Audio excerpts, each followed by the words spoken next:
नमस्कार दोस्तों, कर्मण्य competition platform पे आपका स्वागत है। आइए आज हम पढ़ते हैं काल किसे कहते हैं। काल, भेद व भेदों के भी उपभेद सहित आज आपको डिटेल में बताते हैं।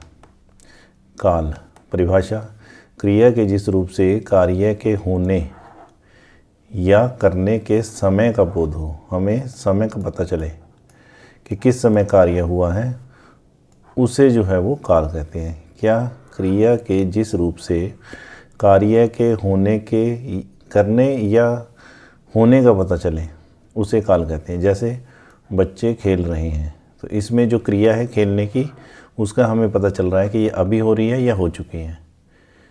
भेद, सबसे पहला है वर्तमान काल। वर्तमान के काल किसे कहते हैं? जैसे मान लीजिए मैं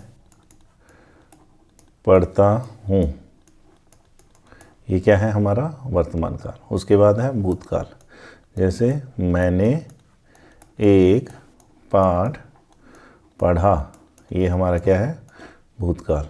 और भविष्यकाल, मैं एक पाठ पढ़ूँगा, मैं एक पाठ पढ़ूँगा, ये हमारा क्या है भविष्यकाल। आइए अब इन्हें एक एक करके देखते हैं।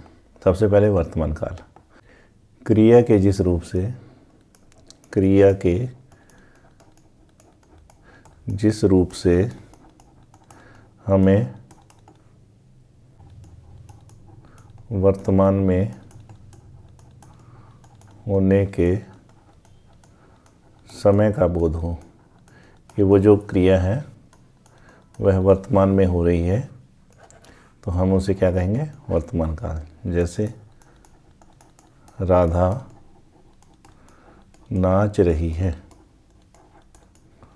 अभी ये कार्य चल रहा है, तो ये हमारा क्या है वर्तमान काल। आइए देखते हैं इसके आगे और अंदर उपभेद कौन कौन से हैं।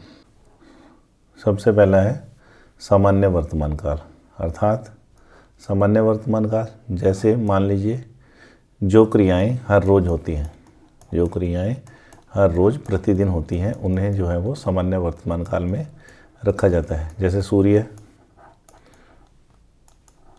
पूर्व से निकलता है, सूर्य पूर्व से निकलता है, तो ये कार्य हर रोज़ होता है।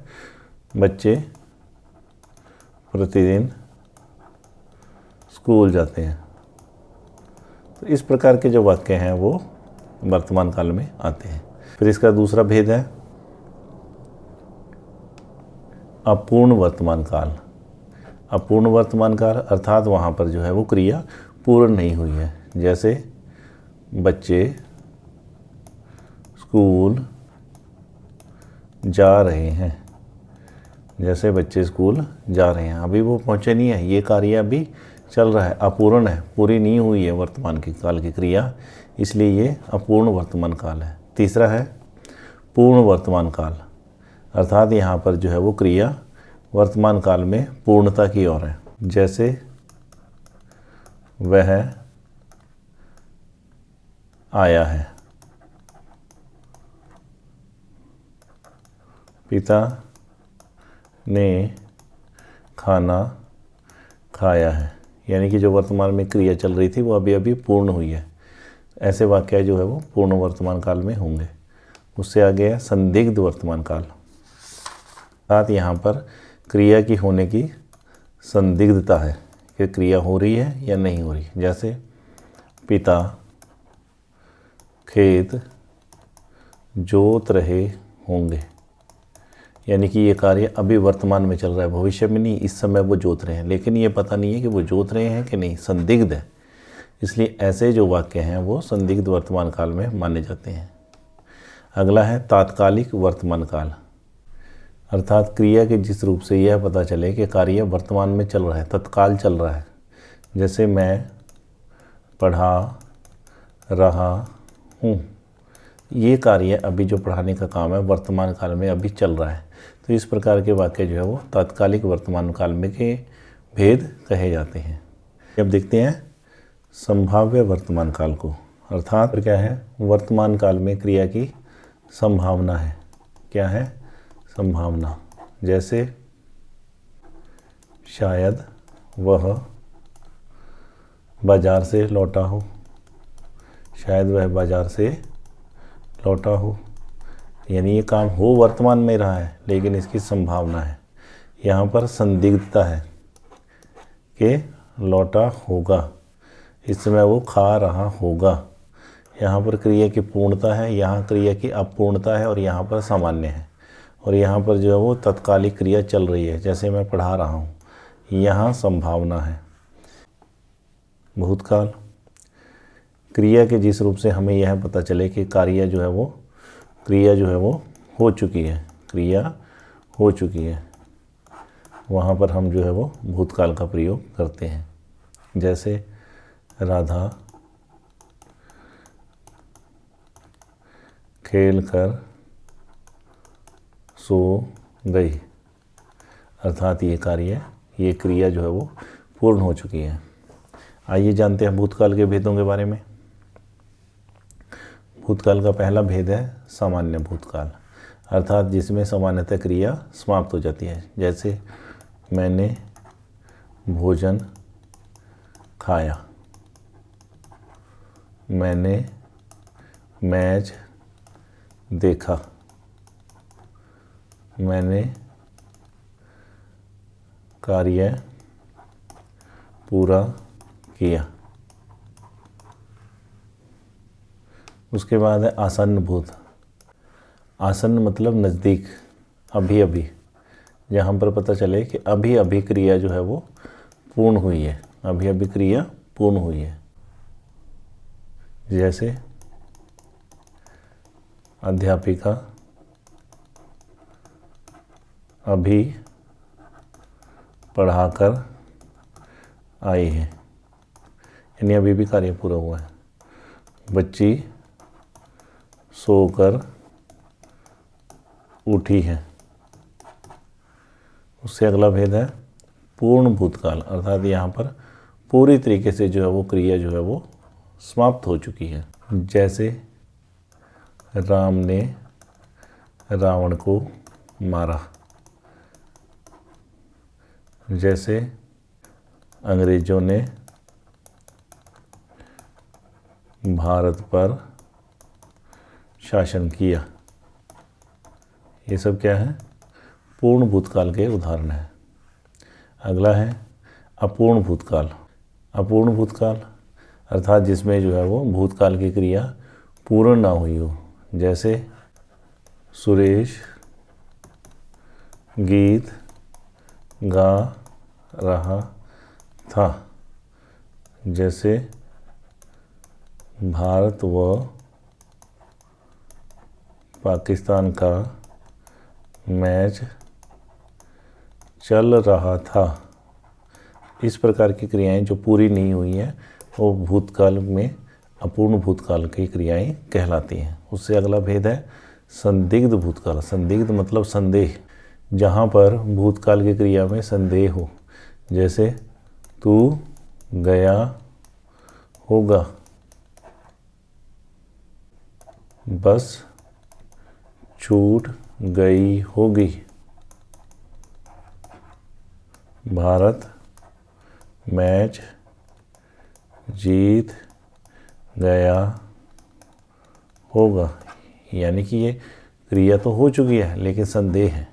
उससे आगे देखिए हेतु हेतु मध्भूतकाल। हेतु हेतु मध्भूतकाल अर्थात एक क्रिया के ऊपर दूसरी क्रिया का होना निर्भर करता है। दूसरी क्रिया का होना क्या करता है? निर्भर करता है। जैसे यदि तुमने परिश्रम किया होता तो पास हो जाते, अर्थात ये जो यदि तुमने परिश्रम किया, इस परिश्रम पे निर्भर है पास होना। जहाँ पर ऐसा हो वहाँ पर हेतु हेतु हेतु मतलब कारण, कि एक क्रिया का कारण दूसरी क्रिया है, वहाँ पर हेतु हेतु मध्भूतकाल होता है। और ये क्रिया किसकी होगी? भूतकाल की। आइए जानते हैं अगला भविष्यकाल, जहाँ हमें क्रिया के भविष्य में होने का बोध हो, भविष्य में होने का बोध हो। अभी ना तो चल रही है न हुई है, बल्कि भविष्य में होगी। जैसे मैं कक्षा में प्रथम आऊँगा, प्रथम आऊँगा। जैसे कल हम दिल्ली जाएंगे। ये कैसी हैं? ये भविष्यकाल के उदाहरण है। आइए देखते हैं भविष्यकाल के उपभेद। कौन कौन से उपभेद हैं? सबसे पहला है सामान्य भविष्यकाल। सामान्य भविष्यकाल जैसे ये, हम दिल्ली जाएंगे, हम पढ़ेंगे, हम नाचेंगे, सूर्य निकलेगा, पक्षी चहचहाएंगे।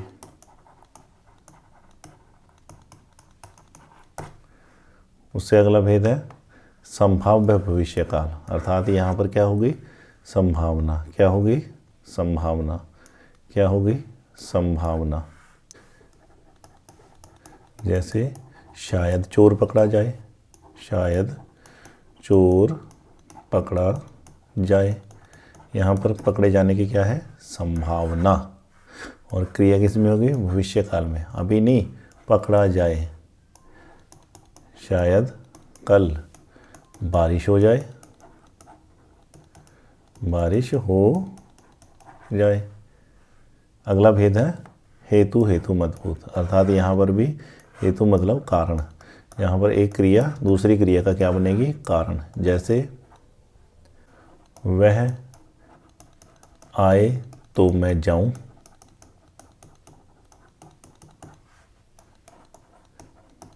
किताबें आए तो मैं पढूं, वह पढ़ेगा तो सफल होगा। देखा आपने कि किस प्रकार जो है हमने सभी क्रियाओं को देखा। फिर भी कोई डाउट रहता है, you can ask me in the comment box. Please share, like and subscribe my channel. Thanks for watching. Thank you.